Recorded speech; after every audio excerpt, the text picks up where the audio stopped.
नमस्कार दोस्तों, apex study centre के यूट्यूब चैनल पर आपका स्वागत है। मैं हूं रवि कुमार। आज हम लोग क्लास 10th के केमिस्ट्री के पाठ धातु एवं अधातु के बारे में अध्ययन करेंगे। तो धातु एवं अधातु, धातु कहते किसे? धातु का अर्थ होता है मेटल, इंग्लिश में बोलते हैं। अधातु का होता है इंग्लिश में नॉन मेटल। क्योंकि अभी तक कुल प्रकृति में कितने तत्वों की खोज हो चुकी है? 118 तत्वों की खोज हो चुकी है। तत्व किसे कहते हैं? समान प्रकार के, एक ही प्रकार के परमाणुओं से बने हुए पदार्थ को क्या कहते हैं?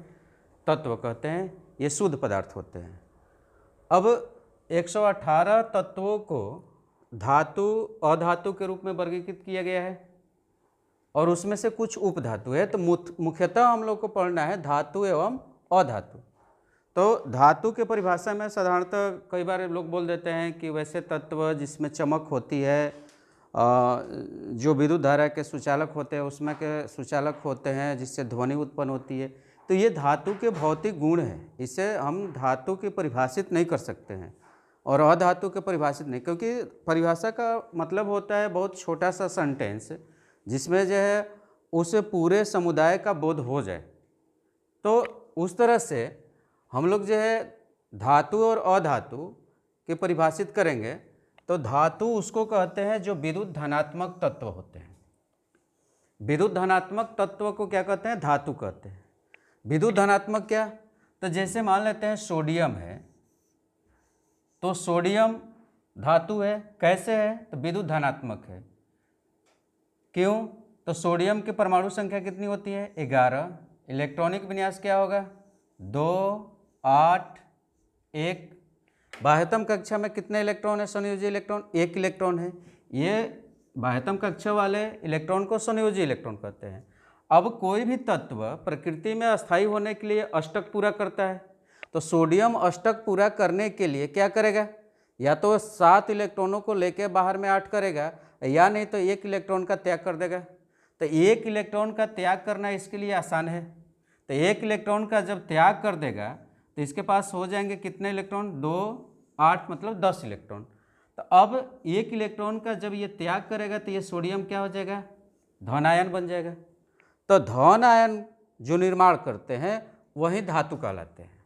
मतलब कि कौन कौन करेंगे? तो जिनके बाह्यतम कक्षा में संयोजी इलेक्ट्रॉन 1, 2, 3 हो, वो इलेक्ट्रॉन देना जानते हैं। इलेक्ट्रॉन का त्याग करके धनायन बनाते हैं। तो ऐसे संयोजी इलेक्ट्रॉन जिनके बाहर में 1, 2, 3 हो, वैसे तत्व को ही धातु की कैटेगरी में रखते हैं सामान्यतः। अधातु, तो अधातु जो विद्युत क्या होते हैं? ऋणात्मक होते हैं। धनात्मक, ध से धातु, ध से धनात्मक। धनात्मक वाले को क्या कहेंगे? धातु कहेंगे। ऋणात्मक वाले को क्या कहेंगे? अधातु कहेंगे। अगर क्लोरीन अधातु है, कैसे है? तो क्लोरीन की परमाणु संख्या कितनी होती है? 17। 17 इलेक्ट्रॉनिक विन्यास करेंगे तो 2, 8, 7। अब इसको भी अष्टक पूरा करना है अस्थायी होने के लिए। तो अष्टक पूरा करने के लिए ये 1 इलेक्ट्रॉन लेगा, न कि 7 इलेक्ट्रॉन का त्याग करेगा। 7 इलेक्ट्रॉन का त्याग करना इसके लिए बहुत मुश्किल है। तो 1 इलेक्ट्रॉन ये लेगा। 1 इलेक्ट्रॉन जब लेगा तब ये क्या बनेगा? 8 बनेगा। और जब ये 8 बनेगा तो इलेक्ट्रॉन लिया तो इसके पास इलेक्ट्रॉन ऋण आवेश लेकर आएगा। तो क्लोरीन क्या बनेगा? ऋणायन बनेगा। तो ऋण आयन बनने वाले तत्व को क्या कहते हैं? अधातु कहते हैं। और इनके बाह्यतम कक्षा में क्या होगा? 4 या 4 से अधिक। 5 हो तो 3 गो लेंगे, 6 हो तो 2 लेंगे, 7 हो तो कितने लेंगे? 1 लेंगे। तो इस तरह से ये बाह्यतम कक्षा में अष्टक पूरा करने के लिए इलेक्ट्रॉन का ग्रहण करते हैं और ऋण आयन बनाते हैं। तो उसे क्या कहते हैं? अधातु कहते हैं। जिसमें कार्बन है, 4 होता है, ऑक्सीजन, सल्फर, फास्फोरस, हाइड्रोजन। इस तरह से कुल कितने अधातु हैं? 17। कुल धातु कितने हैं? 95। तो 95 और 17 ये धातु अधातु हुए। तो ये इस तरह से मिलके 118 नहीं हुए। अभी इसमें से हमें जो है कितने हुए? 95, 17 मिलके कितने हुए? तो 112। जबकि शेष जो है 6 क्या है, उपधातु है। तब जाके न होंगे कितने, 118, 95 धातु, 17 अधातु, 6 उपधातु, कुल मिलके 118 तत्व हुए। तो 6 उपधातु किसे कहेंगे, जिसे मेटलॉयड कहते हैं। तो वैसे तत्व जिनमें कुछ गुण धातु के और कुछ अधातु के, दोनों के गुण जो है मिला जुला कर पाए जाते हैं, उसे क्या कहते हैं, उपधातु कहते हैं। इसमें मुख्यतः कौन कौन है, 6 ही है उपधातु, इसको याद कर लीजिए। Boron, silicon, germanium, arsenic, antimony, tellurium, ये 6 उपधातु है। हमें धातु एवं अधातु का अध्ययन करना है। अभी उपधातु खास तौर से सिलिकॉन उपधातु का बहुत ज़्यादा उपयोग हो रहा है। सिलिकॉन का उपयोग एलईडी बनाने में, सोलर पैनल बनाने में, या फिर जो है मोबाइल के चिप, हार्ड डिस्क, कंप्यूटर के, ये सब जो है सिलिकॉन से ही बनते हैं। इसलिए जहाँ सिलिकॉन के ज़्यादा, आईटी सेक्टर के ज़्यादा काम होते हैं, बेंगलोर जो है क्या है, सिलिकॉन वैली है इंडिया के, कैलिफोर्निया पूरे वर्ल्ड का सिलिकॉन वैली है। तो सिलिकॉन उपधातु का इस समय बहुत ज़्यादा उपयोग हो रहा है। अभी हम लोग धातु एवं अधातु के बारे में पढ़ते हैं। अब धातु एवं अधातु के भौतिक गुण का कंपैरिजन करते हैं। पहले तो परिभाषा, विद्युत धनात्मक को धातु, विद्युत ऋणात्मक को अधातु, जिसके बाहर में 1, 2, 3 हो संयोजी इलेक्ट्रॉन धातु, जिसके बाहर में 4 या 4 से अधिक हो वो क्या कहलाएंगे, उपधातु कहलाएंगे, सॉरी अधातु कहलाएंगे। कभी कभी 4 उपधातु का भी हो सकता है, 5 भी हो सकता है, 3 भी हो सकता है। तो उपधातु मिला जुला रूप है। जनरल कैटेगरी है 1, 2, 3 संयोजी इलेक्ट्रॉन तो धातु, 4 या 4 से अधिक तो अधातु। अब धातु के भौतिक गुण, तो भौतिक गुण में चमक देखेंगे तो किसमें होंगे, धातु चमकीला होते हैं, अधातु चमकीला नहीं होते हैं, धूसर रंग के होते हैं, मटमैला होते हैं। अवस्था, भौतिक अवस्था, ठोस द्रव गैस किसमें पाए जाते हैं, तो धातु मुख्यतः किस अवस्था में पाए जाते हैं, ठोस में। अधातु किसमें, ठोस एवं गैस में। अब एक एक्सेप्शन आता है कि वह कौन सा धातु है जो कमरे के तापमान पर द्रव अवस्था में, तो उससे क्या कहेंगे, पारा, Hg। एक अपवाद है मरकरी, जो कि किस अवस्था में रहता है, द्रव अवस्था में। और द्रव अवस्था में अधातु कौन रहता है, तो ब्रोमीन, Br। ये अधातु में ब्रोमीन द्रव है और धातु में द्रव कौन है, पारा, मरकरी है, Hg। धातु क्या होते हैं, विद्युत के चालक होते हैं, अधातु कुचालक होते हैं। इसमें अपवाद आगे देखेंगे। ग्रेफाइट है जो कार्बन का अपरूप है लेकिन सुचालक है। ऊष्मा के चालकता में धातु ऊष्मा के चालक होते हैं, अधातु कुचालक होते हैं। आघात वर्धनीयता, तो आघात वर्धनीयता का अर्थ होता है कि किसी भी तत्व को अगर पीट कर पतले चादर के रूप में बना दिया जाए तो उसे क्या कहेंगे, आघात वर्धनीय है। अगर वो टूट जाता है, उसे पतला सीट नहीं बनता है, तो उसे आघात वर्धनीय नहीं कहेंगे। तो धातु आघात वर्धनीय होते हैं, इसे पीट कर पतले पतले चादर बनाए जाते हैं। अधातु आघात वर्धनीय नहीं होते हैं। तन्यता, खींचकर पतला पतला तार बना दिया जाए, तन्य हो तो उसे तन्यता कहेंगे। तो ये किस में पाया जाता है, धातु में। सोना सबसे अधिक तन्य धातु है। अधातु तन्य नहीं होते हैं, इसका तार नहीं बनाया जा सकता है खींच के। ध्वनि किस में पीटने पर, तो धात्विक ध्वनि, धातु में सोनरस जो साउंड प्रोड्यूस होती है, जबकि अधातु को पीटने पर सोनरस साउंड, धात्विक ध्वनि उत्पन्न नहीं होती है। तो ये भौतिक गुणों का कंपैरिजन है धातु एवं अधातु में। उसके बाद आघात वर्धनीयता, मतलब क्या, पतले पतले चादर पीट के बनाया जाए, जिसमें ये जैसे एस्बेस्टस होते हैं या बहुत सारे धातु के पतले पतले, एल्युमिनियम के फॉयल है, पतले फॉयल, जिसमें जो है भोजन को क्या किया जाता है, लपेट कर संरक्षित किया जाता है। सिगरेट या चॉकलेट का पैकिंग किया जाता है एल्युमिनियम फॉयल में। चांदी के पतले पत्थर जो है उस मिठाई के सजावट वजावट में उपयोग किए जाते हैं। तो पतले, बहुत बारीक पतले चादर बन जाते हैं धातु के, तो उसे आघात वर्धनीयता कहते हैं। तन्यता, डक्टिलिटी, मतलब धातु के पतले पतले तार खींचे जा सकते हैं। तो ये केवल धातु में तन्यता होती है। सोना सबसे अधिक तन्य धातु है। उसके बाद कॉपर के तार का उपयोग करते हैं किसमें, तो विद्युत आपूर्ति में जितने वायर है, जितने तार है, वो कॉपर के बने होते हैं, एल्युमिनियम धातु के बने होते हैं। सिल्वर तथा कॉपर ऊष्मा के सबसे अच्छे चालक है, इसलिए इनका उपयोग क्या करते हैं, बर्तन बनाने में करते हैं, क्योंकि इससे जो भोजन बहुत जल्दी पकेगा। जबकि लेड भी और मरकरी भी धातु है, लेकिन ये ऊष्मा के क्या होते हैं, कुचालक होते हैं, बहुत ज़्यादा सुचालक नहीं होते हैं। मरकरी में थोड़ा बड़ा चालक होता है और लेड में। ध्वनिक साउंड का मतलब होता है जिससे पीटने पर एक विशेष प्रकार की सोनरस साउंड प्रोड्यूस हो, तो ये केवल धातु में होता है। इसी कारण से हम धातु के क्या बनाते हैं, घंटी बनाते हैं। और धातुओं के इसी गुण के कारण हम स्कूल की घंटी या अन्य चीज़ बनाते हैं, ताकि उससे जो एक विशेष प्रकार की साउंड प्रोड्यूस होती है। धातु एवं अधातु के कुछ अलग अपवाद, जैसे जो है बोले कि वह कौन सा धातु है जो कमरे के तापमान पर द्रव अवस्था में पाई जाती है, तो वह क्या है, मरकरी है, पारा है, जिसका सिंबल क्या होता है, Hg। यह ठोस अवस्था में पाए जाने वाली धातु है। इसका उपयोग एकदम पानी जैसा, ऐसे बूंद जैसा होता है, थर्मामीटर में करते हैं हम लोग, बैरोमीटर में करते हैं, स्फिग्मोमैनोमीटर में करते हैं। अधातु में कौन है, ब्रोमीन, जो किस अवस्था में रहता है, द्रव अवस्था में। बाकी सब तो ठोस और गैस होते हैं, ब्रोमीन द्रव अवस्था में रहता है, अधातु। और पारा धातु जो है वो द्रव अवस्था में रहता है। गैलियम और सीजियम भी ऐसे धातु है जिनका गलनांक क्या होता है, बहुत कम होता है, बहुत जल्दी द्रव अवस्था में ये भी पाए जाते हैं। ग्रेफाइट और आयोडीन अधातु होते हुए भी क्या होते हैं, चमकीले होते हैं। चमकीला क्योंकि अधातु में चमक नहीं होती है, लेकिन दो अपवाद में है, ग्रेफाइट एवं आयोडीन। आयोडीन जो आयोडीन युक्त नमक खाते हैं उसमें भी चमक होता है, और ग्रेफाइट में जो पेंसिल में उपयोग किया जाता है, पेंसिल का जो ब्लैक होता है वो कार्बन का अपरूप है, उसमें ग्रेफाइट उपयोग किया जाता है। तो ये क्या होते हैं, चमकीले होते हैं, और ग्रेफाइट ऊष्मा का और विद्युत धारा का क्या होता है, चालक होता है।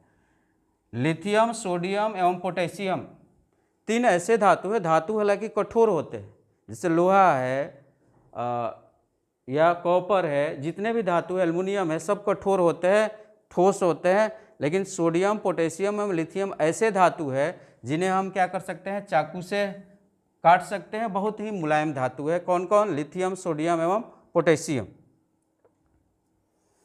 अब धातु एवं अधातु के भौतिक गुणों के और उनके अपवाद पढ़ने के बाद हमें धातु एवं अधातु के रासायनिक गुण पढ़ने हैं। तो शुरू में ही बोले कि धातु के संयोजी इलेक्ट्रॉन कितने होंगे, तो 1 2 3 होंगे। संयोजी इलेक्ट्रॉन का मतलब बाह्यतम कक्षा में इलेक्ट्रॉन। जैसे अगर मैग्नीशियम है तो मैग्नीशियम धातु है, कैसे है, तो मैग्नीशियम की परमाणु संख्या 12, इलेक्ट्रॉनिक विन्यास कितना होगा, 2 8 2। तो बाहर में कितना इलेक्ट्रॉन पड़ा, 2 पड़ा, तो इसलिए क्या है, धातु है। ऑक्सीजन क्या होगा, तो ऑक्सीजन की परमाणु संख्या 8 और इलेक्ट्रॉनिक विन्यास 2 एवं 6। बाहर में कितना पड़ा, 6 संयोजी इलेक्ट्रॉन। तो 6 के कारण 4 से अधिक हो तो क्या कहेंगे, अधातु। आयन, तो धातु क्या बनाते हैं, धन आयन बनाते हैं। ये जब भी बनाएगा तो 2 इलेक्ट्रॉन को हटा देगा और अपना अष्टक पूरा कर लेगा। तो 2 इलेक्ट्रॉन हटाएगा तो Mg क्या बन जाएगा, 2+ बन जाएगा। और ऑक्सीजन 8 पूरा करने के लिए 2 इलेक्ट्रॉन लेगा तो ऑक्सीजन क्या बन जाएगा, 2, इसके ऊपर माइनस आ जाएंगे। तो धातु क्या बनाते हैं, धनायन बनाते हैं। अधातु क्या बनाते हैं, ऋणायन बनाते हैं। इलेक्ट्रॉन का कौन त्याग और ग्रहण करता है, तो यहाँ मैग्नीशियम धनायन बनाने के लिए, अपना अष्टक पूरा करने के लिए इलेक्ट्रॉन का क्या किया है, त्याग किया है, 2 इलेक्ट्रॉन हटाया है। इसलिए धातु क्या करते हैं, इलेक्ट्रॉन का त्याग करते हैं।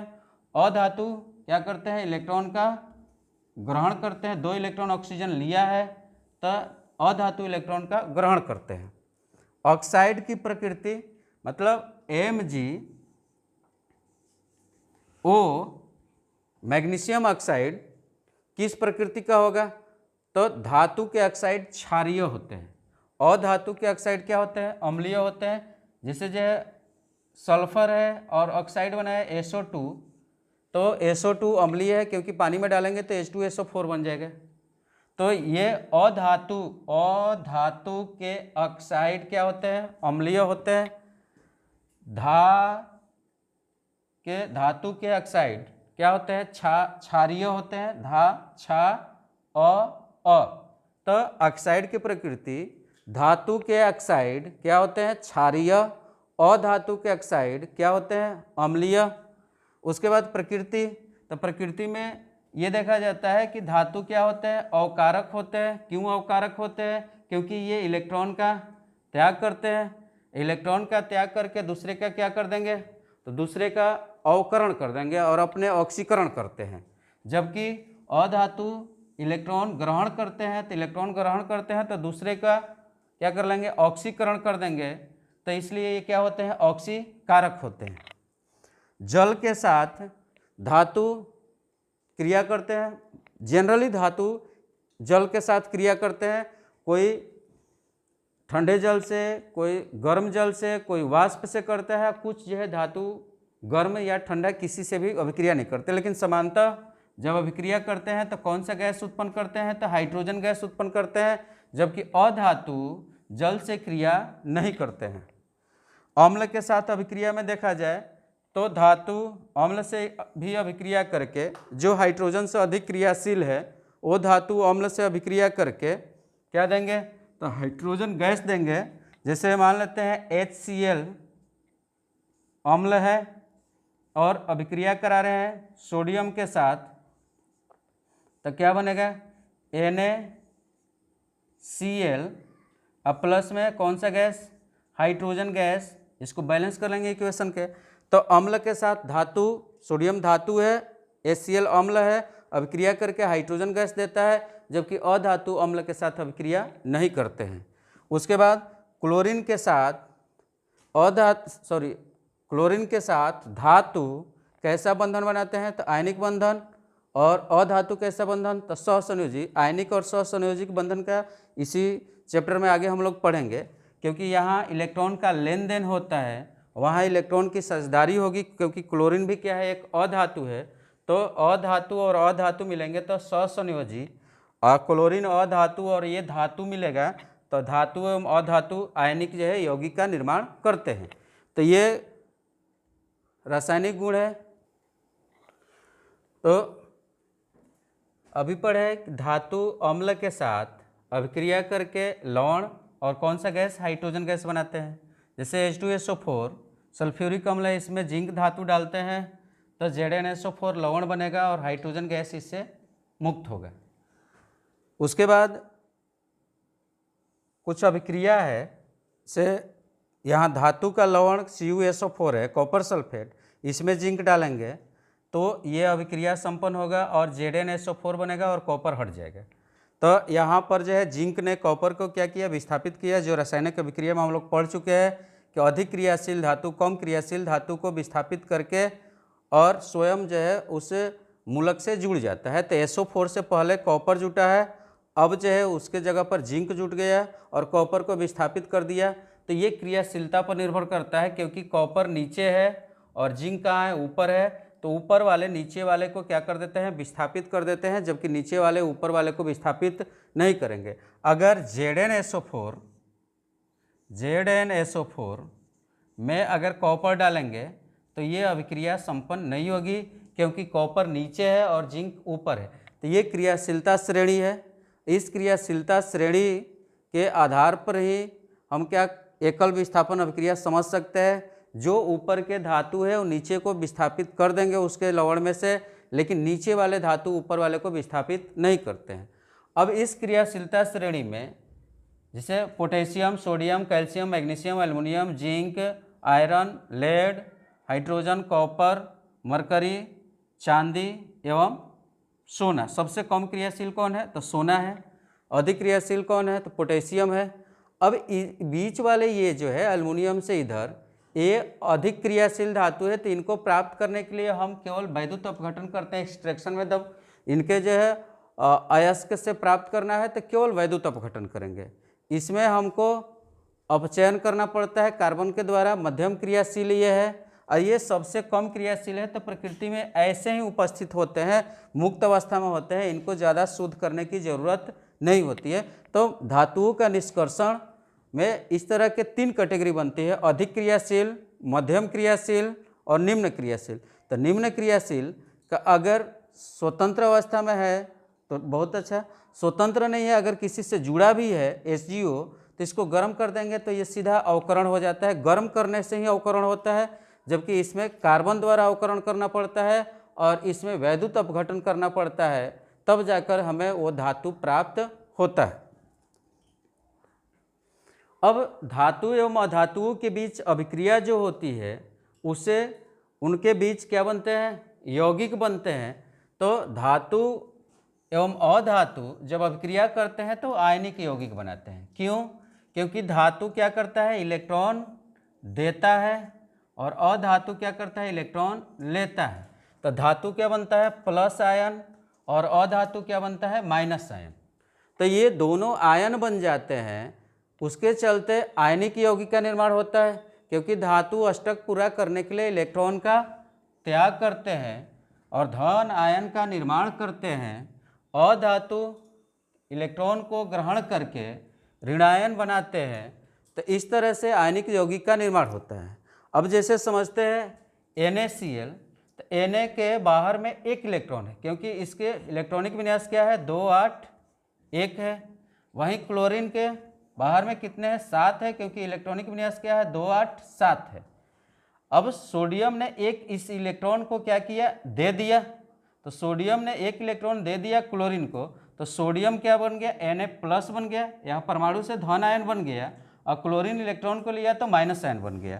मतलब सीधा से अगर इनके बीच में अभिक्रिया यहाँ समझते हैं तो सोडियम के पास एक इलेक्ट्रॉन और क्लोरीन के पास 7 इलेक्ट्रॉन,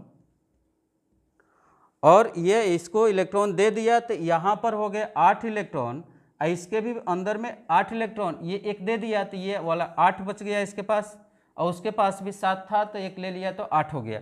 तो ये Na+ बना और ये Cl- बना। इस तरह से NaCl जो साधारण नमक है, सोडियम क्लोराइड, ये कैसा यौगिक कहलाएगा, आयनिक यौगिक कहलाएगा। मतलब धातु प्लस अधातु अगर क्रिया करते हैं तो इलेक्ट्रॉनों का लेन देन होता है। धातु इलेक्ट्रॉन देते हैं, अधातु लेते हैं। इसके कारण आयनिक यौगिक या वैद्युत संयोजी यौगिक, आयनिक यौगिक को दूसरा बोल सकते हैं वैद्युत संयोजी यौगिक का निर्माण होता है। अगर पहला भी अधातु हो और दूसरा भी अधातु हो तो अधातु जब अभिक्रिया करेंगे तो यहाँ दोनों क्या है, इलेक्ट्रॉन लेने वाले हैं। अधातु इलेक्ट्रॉन ग्रहण करते हैं तो ये भी इलेक्ट्रॉन ग्रहण करेगा, ये भी इलेक्ट्रॉन ग्रहण करने वाला है, कोई देने वाला नहीं है। तो ऐसी स्थिति में इलेक्ट्रॉन की साझेदारी करते हैं, और इलेक्ट्रॉन की साझेदारी करते हैं तो उससे बनता है सहसंयोजी यौगिक। सहसंयोजी यौगिक। तो इस तरह से कभी कभी ऑब्जेक्टिव में देता है कि यौगिक की पहचान करें। जैसे मान लीजिए आपको दिया है MgO, किस प्रकार का यौगिक है, तो पहले ये पहचानेंगे कि दोनों में से धातु और धातु कौन कौन है। तो ये क्या है, Mg धातु, ऑक्सीजन क्या है, अधातु। एक हुआ धातु, दूसरा हुआ अधातु। तो धातु एवं अधातु मिलकर कैसा यौगिक बनाते हैं, तो आयनिक यौगिक बनाते हैं। तो MgO क्या होगा, आयनिक यौगिक होगा। वहीं अगर H2O दिया हुआ है या CO2 दिया हुआ है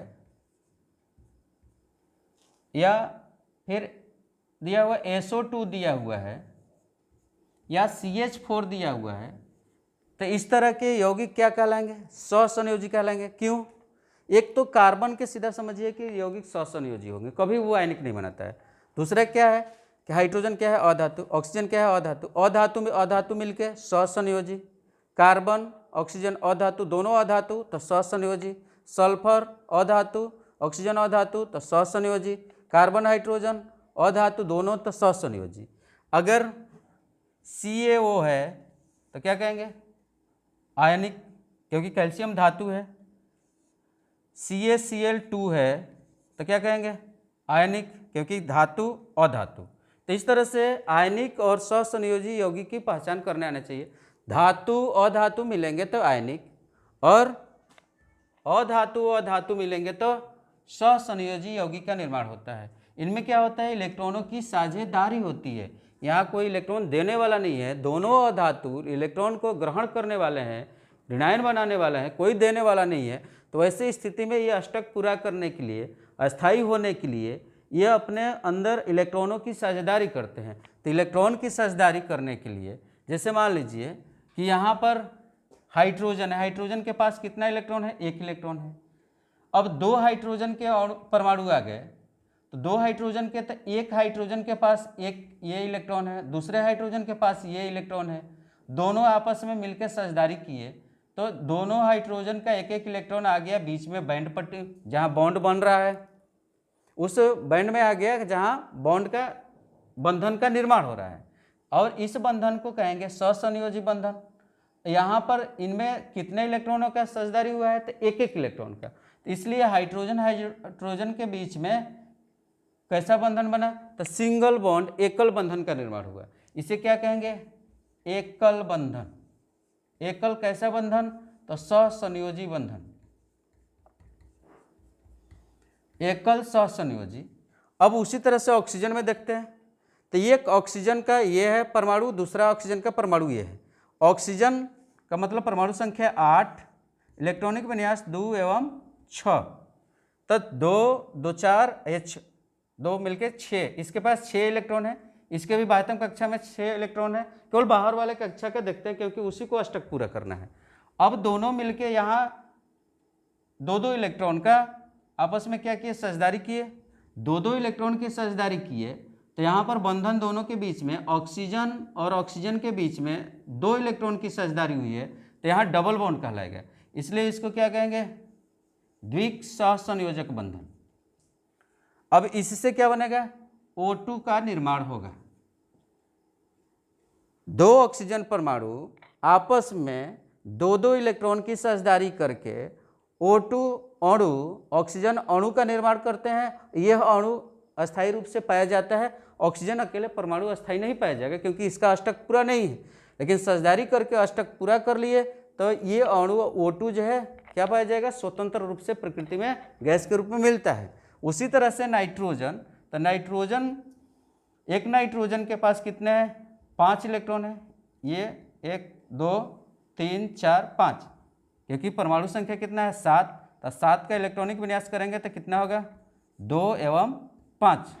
तो नाइट्रोजन के पास कितने हैं, 5 इलेक्ट्रॉन है।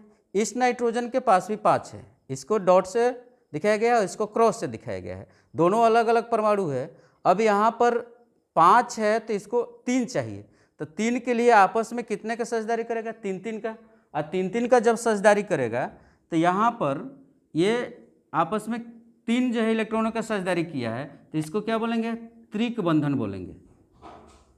तो सहसंयोजी बंधन 3 प्रकार के, एकल सहसंयोजी, द्विक सहसंयोजी और त्रिक सहसंयोजी। और इस तरह के जो होमोएटॉमिक मोलेकुल्स है, मतलब एक ही प्रकार के परमाणु से बने हुए ये क्या है, अणु है। हाइड्रोजन है तो हाइड्रोजन, ऑक्सीजन है तो ऑक्सीजन, नाइट्रोजन है तो नाइट्रोजन, ऐसा दूसरे के साथ भी हो सकता है। अब जैसे यौगिक के यहाँ पर अणु देखते हैं तो यहाँ है CH4, CH4 मतलब मेथेन, क्या है, मेथेन। अब मेथेन में एक कार्बन है, 4 हाइड्रोजन है, तो एक कार्बन है तो कार्बन के परमाणु संख्या कितना होता है, तो कार्बन का परमाणु संख्या 6, इलेक्ट्रॉनिक विन्यास 2 एवं 4, इलेक्ट्रॉनिक विन्यास 2 4 हुआ, तो बाहर में कितने इलेक्ट्रॉन है, 4 इलेक्ट्रॉन है। तो इस कार्बन के बाहर में कितने इलेक्ट्रॉन, ये डॉट से दिखाया गया है, 1 2 3 4, 4 इलेक्ट्रॉन कार्बन का है। हाइड्रोजन, तो हाइड्रोजन की परमाणु संख्या होती है 1, तो इलेक्ट्रॉनिक विन्यास भी क्या होगा, केवल एक ही इलेक्ट्रॉन है। तो क्रॉस से इस हाइड्रोजन का यहाँ पर दिखाया गया है 1 इलेक्ट्रॉन, इस हाइड्रोजन का यहाँ पे 1, इस हाइड्रोजन का 1, इस हाइड्रोजन का 1। अब ये कार्बन इस हाइड्रोजन के साथ एक बॉन्ड का शेयर किया, तो एक इलेक्ट्रॉन का शेयर किया तो इसके साथ सिंगल ही बॉन्ड बनेगा। अब उसका जो 4 चाहिए, 4 इलेक्ट्रॉन है तो कितने चाहिए, 4, लेकिन हाइड्रोजन को कितने चाहिए, 2 से क्या होता है कि हीलियम जैसा अक्रिय हो जाता है हाइड्रोजन, लेकिन कार्बन तो कार्बन के बाहर में 4 है और 4 इलेक्ट्रॉन और इसको चाहिए अपना अष्टक पूरा करने के लिए, ताकि ये किसके जैसा बन जाए, नियॉन के जैसा बन जाए। तो नियॉन जैसा बनने के लिए अभी तो 1 इलेक्ट्रॉन तक हुए कितने, 5। अब दूसरे हाइड्रोजन के साथ भी ये शेयर किया, तो उसके साथ किया तो उसका भी अपने हिस्से में लिया, अपने एरिया में लिया। तो यहाँ फिर इस हाइड्रोजन 4 हाइड्रोजन के साथ ये मिला, तो सबसे एक एक इलेक्ट्रॉन की साझेदारी करके अपना 4 इलेक्ट्रॉन और 4 हाइड्रोजन के एक एक इलेक्ट्रॉन, तो मिलके हो गए 8। अब 8 हो गया तो ये किसके जैसा बन गया, नियॉन जैसा बन गया। और ये हाइड्रोजन किसके जैसा बन गया, हीलियम जैसा। तो इसको स्ट्रक्चर में अगर देखेंगे तो कार्बन सिंगल बॉन्ड H, फिर सिंगल बॉन्ड H, फिर सिंगल बॉन्ड H, 4 हाइड्रोजन से सिंगल बॉन्ड से जुड़ा है, एकल बंधन से जुड़ा हुआ है। तो इस तरह से CH4 मेथेन एक स्वतंत्र रूप से अणु हो गया। इसमें हाइड्रोजन का ड्यूएट पूरा है, ये हीलियम जैसा बन गया, और कार्बन का ऑक्टेट जो है, अष्टक पूरा है, वो नियॉन जैसा बन गया। उसके बाद यहाँ दूसरा देखते हैं एग्जाम्पल, जल है H2O। तो H2O में ऑक्सीजन, ऑक्सीजन का अभी देखे हैं बाह्यतम कितना है, 6। ये ऑक्सीजन का लाल बिंदु से दिखाया गया इलेक्ट्रॉन, कितने इलेक्ट्रॉन है, 6 इलेक्ट्रॉन है। और हाइड्रोजन के बाहर में कितना है, 1 इलेक्ट्रॉन। ये प्लस से जो ब्लू लाइन से दिखाया गया हाइड्रोजन का इलेक्ट्रॉन है। अब 6 है तो इसको कितने चाहिए, 2 और चाहिए। तो दोनों हाइड्रोजन से एक एक बॉन्ड बनाएगा। हाइड्रोजन का तो हीलियम जैसा बन गया 2 इलेक्ट्रॉन, और ऑक्सीजन का भी अपना काम हो गया, वो भी जो है 2 इलेक्ट्रॉन एक एक लिया है, दोनों हाइड्रोजन से एक एक लिया, तो कितने हो गए, 2।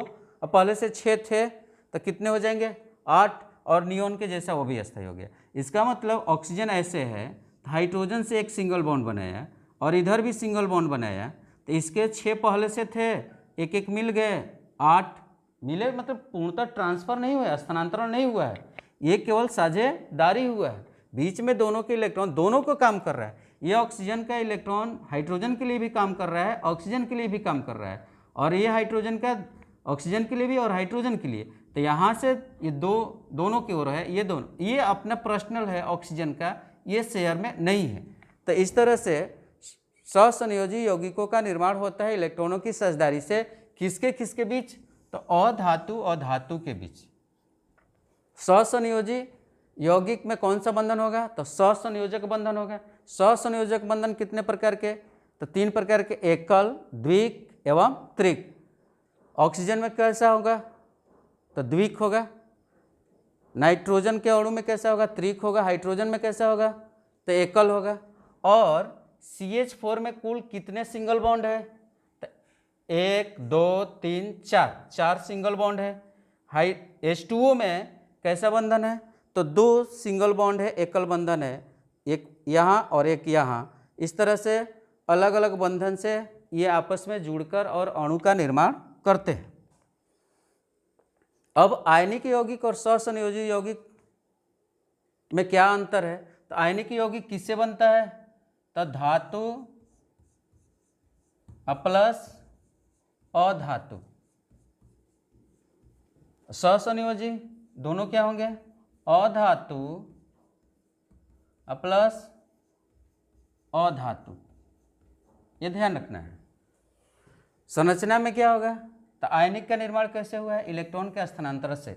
एक ने दिया और एक ने लिया, जो दिया वो प्लस और जो लिया वो माइनस। इसमें क्या होता है, इलेक्ट्रॉन की साझेदारी होती है। साथ है क्लोरीन, यहाँ भी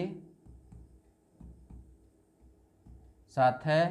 अब ये एक इलेक्ट्रॉन का साझेदारी करेगा, इसका भी एक इलेक्ट्रॉन का साझेदारी करेगा, क्लोरीन का भी Cl2 पूरा हो जाएगा। तो वहाँ इलेक्ट्रॉन का क्या हुआ, साझेदारी। यहाँ क्या हुआ, इलेक्ट्रॉन का स्थानांतरण। मजबूती में कौन ज़्यादा होगा, तो ये मजबूत होगा। कौन, आयनिक यौगिक मजबूत होगा, जल्दी जो है टूटता नहीं है। सहसंयोजी कमजोर यौगिक होते हैं। अवस्था ज़्यादातर आयनिक यौगिक ठोस होते हैं, क्रिस्टल होते हैं, ये ठोस, द्रव, गैस तीनों में पाया जा सकता है। जल में विलय कौन होगा, आयनिक यौगिक। NaCl नमक पानी में क्या हो जाता है, घुल जाता है। ये पेट्रोल, कार्बन का हाइड्रोकार्बन है, पेट्रोल को पानी में डालेंगे नहीं घुलेगा, तो ये ससंयोजी यौगिक पानी में अविलेय होते हैं। विद्युत चालक कौन देगा? तो आयनिक। क्यों देगा? क्योंकि इसमें आयन देगा, Na+ और Cl- आयन मिल जाएगा, और यही आयन इलेक्ट्रिसिटी को क्या करेंगे? आगे लेके जाएंगे। या तो इलेक्ट्रॉन लेके जाए, नहीं तो आयन लेके जाए, तभी विद्युत धारा का क्या होता है? चालक होता है। जबकि ये क्या होते हैं? कुचालक होते हैं, क्योंकि उसमें आयन का निर्माण नहीं होता है, उसमें इलेक्ट्रॉन का लेन देन नहीं हुआ है, वो केवल साझेदारी से बना है। अब धातु के खनिज एवं अयस्क। तो धातु के खनिज एवं अयस्क, खनिज किसे कहते हैं? तो प्रकृति में मिट्टी के अंदर जो भी धातु या पाए जाते हैं संयुक्त अवस्था में या मुक्त अवस्था में, उसी को क्या कहते हैं? खनिज कहते हैं। अब इसमें खनिज और अयस्क दो वर्ड है। ये खनिज हुआ मिनरल्स और अयस्क हुआ ओर। तो वैसे खनिज का मतलब हुआ कि मिट्टी में जो भी मिलता है धातु का अंश, वो खनिज है। लेकिन अयस्क उसको कहेंगे कि वैसे खनिज जिसे आसानी से हम धातु अलग कर ले, प्राप्त कर ले, उसी को क्या कहेंगे? अयस्क कहेंगे।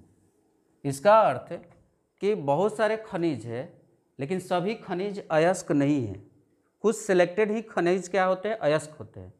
हाँ, लेकिन सभी अयस्क क्या है? खनिज है, क्योंकि खनिज में से ही अयस्क निकलते हैं। तो इसका मतलब अयस्क है तो वो खनिज है ही। लेकिन खनिज है, कोई ज़रूरी नहीं है कि वो सब अयस्क होगा, क्योंकि जो बढ़िया से धातु आसानी से और कम खर्च से जो धातु निकालने वाले खनिज है, उसी को अयस्क के कैटेगरी में रखते हैं। तो इससे एक सेंटेंस बनता है कि सभी अयस्क खनिज है, परंतु सभी खनिज अयस्क नहीं होते हैं। कुछ धातु मुक्त अवस्था में पाए जाते हैं जो क्या होते हैं? बहुत कम क्रियाशील होते हैं, जैसे चांदी है, सोना है, कॉपर है, प्लेटिनम, मरकरी है, ये नीचे में थे हाइड्रोजन से, इनका क्रियाशीलता बहुत कम है, इसलिए संयुक्त अवस्था में नहीं होते हैं, मुक्त अवस्था में पाए जाते हैं। लेकिन बहुत सारे धातु संयुक्त अवस्था में होते हैं, जिन्हें अयस्क कहते हैं। सीसा का क्या होता है? ग्लेना होता है। चांदी का अर्जेंटा होता है। जस्ता का जिंक ब्लेड। मरकरी का सिनेबार, HgS। लोहा का आयरन पायराइड्स, ये सल्फर अयस्क है। और कॉपर का कॉपर पायराइड्स। एल्युमिनियम का बक्साइट। इसको बिल्कुल याद करना, ऑब्जेक्टिव में पूछता है कि बक्साइट किसका अयस्क है? तो एल्युमिनियम का। क्यूपराइट किसका अयस्क है? तो तांबा का। जस्ता का दूसरा अयस्क है, वहाँ जिंक ब्लेड था, यहाँ जिंकाइट है। लोहा का हेमेटाइट है। तांबा का मैलाकाइट भी है, जो कार्बोनेट अयस्क है। और लोहा का सीडेराइट, ये कार्बोनेट। तो अयस्क कितने कैटेगरी में देख रहे हैं? यहाँ सल्फाइड अयस्क, सल्फर जुड़ा है। यहाँ क्या जुड़ा है? सल्फर जुड़ा है। यहाँ पर क्या जुड़ा है? तो ऑक्सीजन जुड़ा है, तो ऑक्साइड अयस्क। यहाँ पर क्या जुड़ा है? CO3, तो इसको क्या कहेंगे? कार्बोनेट अयस्क। तो ये सल्फाइड अयस्क है, मतलब धातु के साथ सल्फर है। ये क्या है? ऑक्साइड अयस्क है। और ये क्या है? तो कार्बोनेट अयस्क है। क्लोराइड भी, क्लोरीन जुड़ा रहेगा तो क्लोराइड अयस्क बोलेंगे। तो इस तरह से अयस्क की कैटेगरी होती है। और सभी धातुओं के जो ये दिए गए हैं, इसके अयस्क को याद रखना है, क्योंकि ऑब्जेक्टिव में इस तरह से पूछा जाता है। अब इन अयस्कों से धातु को हम लोग कैसे निकालते हैं? अयस्क है मतलब संयुक्त अवस्था में है, तो वहाँ बोले थे कि उच्च क्रियाशील है, तो उसका जो है गलित रूप का क्या करेंगे? वैद्युत अपघटन करेंगे और सीधा हमको धातु मिल जाएगा। मध्यम क्रियाशील वाले को निकालने के लिए क्या करेंगे? अगर कार्बोनेट अयस्क है तो निस्तापन करेंगे, सल्फाइड अयस्क है तो भर्जन करेंगे। निस्तापन और भर्जन में अंतर है, क्योंकि इसमें ऑक्सीजन नहीं देते हैं और इसमें ऑक्सीजन के साथ गर्म करते हैं। जब ये गर्म करते हैं, निस्तापन करें या भर्जन करें, तो हमें धातु ऑक्साइड मिलेगा। उस धातु ऑक्साइड का अवकरण करेंगे, किसके द्वारा? तो कार्बन द्वारा। और उसके बाद जब अवकरण कर लेंगे तो उसका शोधन करेंगे, तो हमें शुद्ध धातु प्राप्त होगा। इस प्रक्रिया से गुजरना होगा, जैसे जिंक का, आयरन का, टीन का करना होगा। अगर अधिक क्रियाशील है तो सीधा उसको NaCl का वैद्युत अपघटन कर देंगे, तो इसमें हमें सोडियम और क्लोरीन मिल जाएगा अलग अलग। सोडियम किस पे जाएगा? तो कैथोड पे जाएगा। क्लोरीन किस पे जाएगा? एनोड पे जाएगा। ठीक है।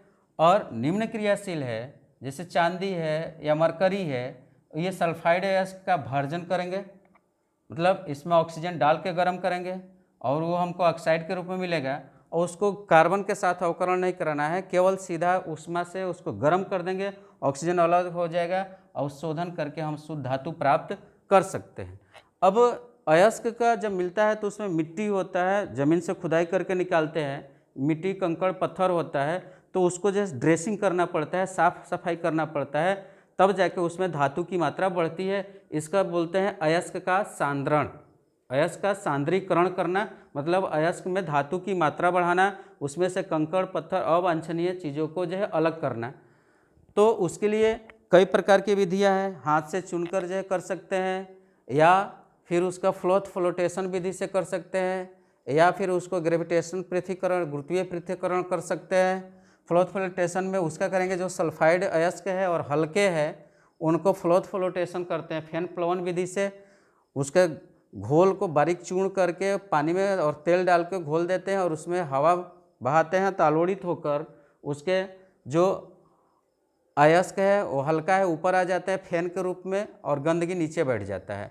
जबकि अगर भारी अयस्क है और उसके अंदर अशुद्धि जो है हल्का है, तो उसको जो है गुरुत्वीय पृथक्करण, उसके चूर्ण को पानी में फेंटकर और एक नत तल पर ऐसे प्रवाहित करते हैं जिसमें मेड़ लगा रहता है, तो भारी अयस्क यहाँ जम जाएगा और जो हल्का अशुद्धि है वो कीचड़ के रूप में ऊपर से बह जाएगा।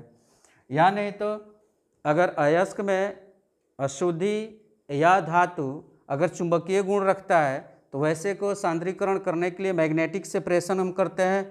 एक चक्की से बना हुआ पट्टा रहता है, उस दोनों चक्कियों के ऊपर इसमें मोटर रहता है, ये वाला चुंबकीय पुली रहता है, इस पे हम चूर्ण को डालते हैं अयस्क का, तो जो चुंबकीय गुण वाला पदार्थ है वो चुंबक के कारण नज़दीक में गिरेगा और जो अचुंबकीय पदार्थ है वो दूर चला जाता है।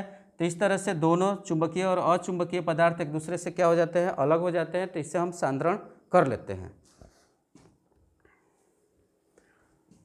अब अयस्क के निष्कर्षण के कुछ मुख्य तथ्य है, जैसे गैंग। तो गैंग का अर्थ होता है कि जो अयस्क या खनिज में खुदाई करने के बाद जो अशुद्धि होता है, रेत होता है, मिट्टी होता है, उस अशुद्धियों को ही क्या कहते हैं, गैंग कहते हैं।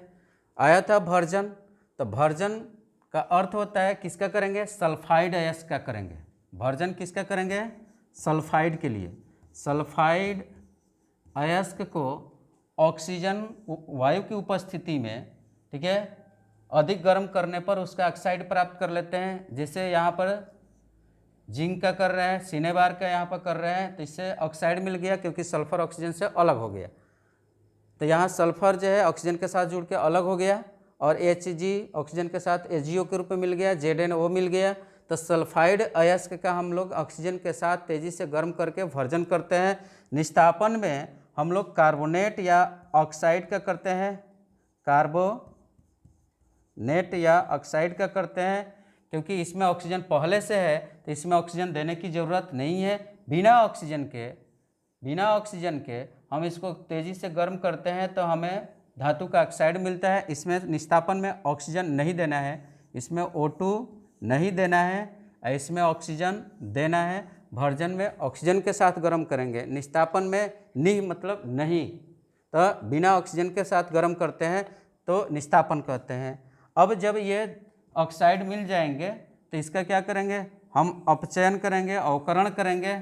तो कार्बन के द्वारा, किसके द्वारा करते हैं, कार्बन या कोक के द्वारा। जैसे जिंक ऑक्साइड मिला है उसका हम कार्बन के साथ गर्म करेंगे तो ये ऑक्सीजन कार्बन के साथ जुड़ के अलग हो जाएगा और जिंक हमें मिल जाएगा। तो इस तरह से ZnA से ZnO बनाए क्या करके, भर्जन, और उस भर्जन से प्राप्त ऑक्साइड को हम क्या किए, अवकरण किए कार्बन के द्वारा, तो हमें जिंक मिल गया। लेकिन ये जिंक अभी शुद्ध नहीं है, इसका फिर शोधन किया जाता है। तो धातुओं के शोधन करने के लिए हम मुख्यतः वैद्युत अपघटन विधि अपनाते हैं। इस वैद्युत अपघटनी विधि से हम बहुत 99% जो है धातु को शुद्ध कर सकते हैं। इसमें क्या करते हैं, जैसे कॉपर का हमको शुद्ध करना है, तो कॉपर शुद्ध करना है तो एक अशुद्ध जो है कॉपर, उसका हम क्या बनाएंगे, एनोड बनाएंगे। एनोड का मतलब हम किससे जोड़ेंगे, प्लस से जोड़ेंगे, और या तो प्योर मेटल कॉपर का हम कैथोड बनाएंगे, यानी तो ग्रेफाइट का बना लेंगे, ये माइनस से जोड़ देंगे। कैथोड का मतलब माइनस, एनोड का मतलब प्लस। एनोड से कौन जुड़ेगा? अशुद्ध। एनोड से कौन जुड़ेगा? अशुद्ध धातु। और कैथोड से कौन जुड़ेगा? शुद्ध धातु। ये शुद्ध होना चाहिए। अब उसके बाद उस धातु का कोई हम जो है इलेक्ट्रोलाइट ले लेंगे, जिसे कॉपर का शुद्ध करना है तो यहाँ CuSO4 लिया गया है, कोई लवण ले लेंगे, और उस लवण में अब हम DC जो है विद्युत धारा, AC का प्रयोग नहीं करेंगे, DC का करेंगे, प्लस माइनस जिसमें हमेशा स्थायी रहता है उसका प्रयोग करेंगे। तो यहाँ से कॉपर आयन के रूप में मुक्त होगा,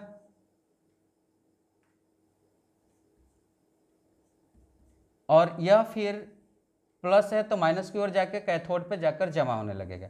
तो इसके यहाँ से गलता जाएगा और इस पे जाकर जमा होते जाएगा, और यहाँ जो गंदगी है अशुद्ध एनोड लिए हैं वो गंदगी नहीं जाएगा उधर, इसी एनोड के नीचे जमा होता है, जिसे एनोड मड कहते हैं, एनोड गंदगी कहते हैं। तो गंदगी किसके नीचे जमा होगा? तो अशुद्ध एनोड के नीचे, क्योंकि एनोड ही हम अशुद्ध धातु का लिए थे। तो इस तरह से हम 99% जो है शुद्ध धातु कर सकते हैं। विद्युत अपघटनीय विधि से केवल विद्युत धारा प्रवाहित की जाती है, तो एनोड से अशुद्ध धातु अपघटित होकर इलेक्ट्रोलाइट में मिल जाती है, और उतनी ही मात्रा में शुद्ध जो है धातु किस पर? कैथोड पर जाकर जमा होती है। तो शुद्ध धातु कैथोड पर मिलती है, और अविलय अशुद्धि जो है एनोड के नीचे जमा हो जाती है।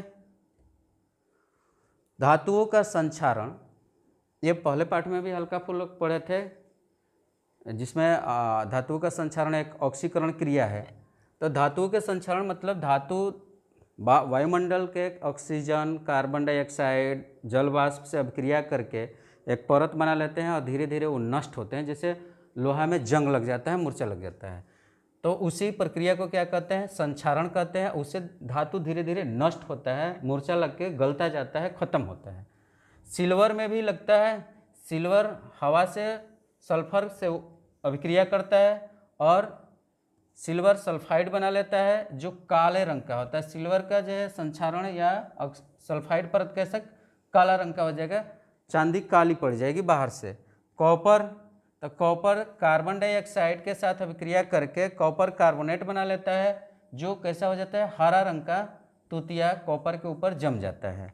लोहा में आप जानते ही हैं कि वायु के नमी एवं ऑक्सीजन के साथ अभिक्रिया करके ये भूरे रंग का परत बना लेता है, जिसे जंग कहते हैं, और इससे धीरे धीरे धातु नष्ट होते हैं। संक्षारण रोकने के उपाय, तो संक्षारण रोकने के लिए या तो हम क्या करते हैं, धातु के ऊपर पेंट कर देते हैं, तेल लगा देते हैं, ग्रीस लगा देते हैं, या सद लेपन करते हैं, क्रोमियम द्वारा लेपन करते हैं, एनोडीकरण या मिश्र धातु, इन सभी प्रक्रियाओं से हम संक्षारण रोक सकते हैं। तो यसद लेपन एक आया है, तेल ग्रीस तो ये आराम है, ये समझ रहे हैं, लेकिन यसद लेपन गैल्वेनाइजेशन किसे कहते हैं? तो यसद लेपन में हम किसकी परत चढ़ाते हैं? जिंक की परत चढ़ाते हैं। कैसे चढ़ाते हैं? तो लोहा जिसपे हमको जिंक की परत चढ़ाना है, जिससे एस्बेस्टस होता है, जो छत बनाए जाते हैं टीन के, तो उस पर जिंक की परत रहता है। तो बहुत पिघले हुए जिंक, मोल्टेन एकदम गर्म करके जिंक को पिघला दिया जाता है, और उसमें जिस आयरन शीट पे परत चढ़ाना है उसको डुबाकर निकाल देते हैं, तो उसके ऊपर जिंक की एक पतली सी परत चढ़ जाती है। इसी प्रक्रिया को क्या कहते हैं? यसद लेपन कहते हैं। और बाहर से जब जिंक हो गया तो अब उसका संक्षारण नहीं होगा। इसी तरह से उसके ऊपर हम एनोडीकरण कर सकते हैं। तो एनोडीकरण ये सभी धातुओं में नहीं होता है, ये मुख्यतः एल्युमिनियम में होता है। ठीक है, वो वायुमंडल से ऑक्सीजन से अभिक्रिया करके या जल से अभिक्रिया करके एक ऑक्साइड परत बना लेता है, एल्युमिनियम पर ऑक्साइड की परत बन जाता है, जो उसे आगे संक्षारण होने से रोकता है, और इसी वह स्वतः अपना संक्षारण रोक लेता है। इसी प्रक्रिया को क्या कहते हैं? एनोडीकरण कहते हैं। ये किस में होता है? एल्युमिनियम होता है। एल्युमिनियम के बर्तन संक्षारित नहीं होते हैं, शुरू बहुत चमकीला होता है, लेकिन जैसे ही कुछ दिन के बाद ऑक्साइड परत बना लेता है उजला रंग का, और उससे वो सुरक्षित हो जाता है। तो एनोडीकरण पाया जाता है कुछ धातुओं में, मुख्यतः एल्युमिनियम में। विद्युत लेपन ये यशद लेपन से अलग है, क्योंकि यशद लेपन में पिघले हुए जिंक में डुबा कर निकालते थे, लेकिन इसमें जो है पिघले हुए में नहीं निकलना है। इसमें क्या करना है कि हमें डीसी करंट का उपयोग करना है। जिस धातु पर चढ़ाना है उस धातु का हम लोग क्या लेंगे, कैथोड लेंगे। जैसे लोहा पे चढ़ाना है तो हम इसका कैथोड बना लेंगे, और जिसकी परत चढ़ाना है उसका एनोड बनाएंगे, और एक इलेक्ट्रोलाइट लेंगे। उसके बाद ये कॉपर है, धीरे धीरे विलयन में आएगा, उसके बाद विलयन के बाद ये कॉपर जो इस लोहे पर आकर क्या हो जाएगा, चढ़ जाएगा। तो सस्ती धातु का कैथोड और जिसकी परत चढ़ाना है महंगी धातु का, उसका हम एनोड लेते हैं। तो इस विद्युत के मदद से हम जब पतली परत चढ़ाते हैं तो उसे विद्युत लेपन कहते हैं। जैसे कॉपर पर सोना की परत, नकली सोना बना दिया जाता है, लोहा पर निकेल या क्रोमियम। दरवाजे का हैंडल देखते हैं, लोहा का है, ऊपर से पूरा चमचमाता हुआ निकेल है या क्रोमियम है, साइकिल का रिम है, हैंडल है, ये सब विद्युत लेपन से ही तैयार होते हैं। उसके बाद मिश्र धातु से संक्षारण रोक सकते हैं। तो मिश्र धातु है क्या, तो धातु दो या दो से अधिक हो या कुछ उसमें अधातु का समांगी मिश्रण जब मिल जाता है आपस में एक रूप समान रूप से, तो उसी को जो हम लोग क्या कहते हैं, मिश्र समांगी मिश्रण को मिश्र धातु एल्वाय कहते हैं। ठीक है, इससे जो है लोहा सक्षम मात्रा में कार्बन के मिश्रण के साथ लोहा कठोर हो जाता है, जिसे इस्पात कहते हैं या स्टील कहते हैं। तो इस्पात स्टील किससे बनता है, लोहा निकेल एवं क्रोमियम से, या उसमें थोड़ा सा कार्बन की मात्रा होती है। पीतल कॉपर एवं जिंक से बनता है, पीतल भी एक मिश्र धातु है जो संक्षारण रोकता है। कांसा मिश्र धातु है, कॉपर एवं टीन का। सोल्डर जिसे तार जोड़ते हैं वो लेड एवं टीन का बना होता है मिश्रण। अमलगम तो ये पारा या मरकरी या अन्य तत्व के साथ जब इसका मिश्र धातु तैयार करते हैं तो उसे अमलगम कहते हैं। अमलगम किसके मिश्र धातु है, तो पारा या मरकरी के मिश्र धातु है। एक पाठ के अंत में एक छोटी सी संरचना दिया हुआ है, फिगर दिया हुआ है। दिल्ली का जो लौह स्तंभ है ये 2000 वर्ष पुराना है, लोहे का बना हुआ लौह स्तंभ है। इसके बारे में वैज्ञानिक कई बार रिसर्च किए हैं कि 2000 वर्ष पुराना उस जमाने का लौह स्तंभ अभी तक संचालित नहीं हुआ है।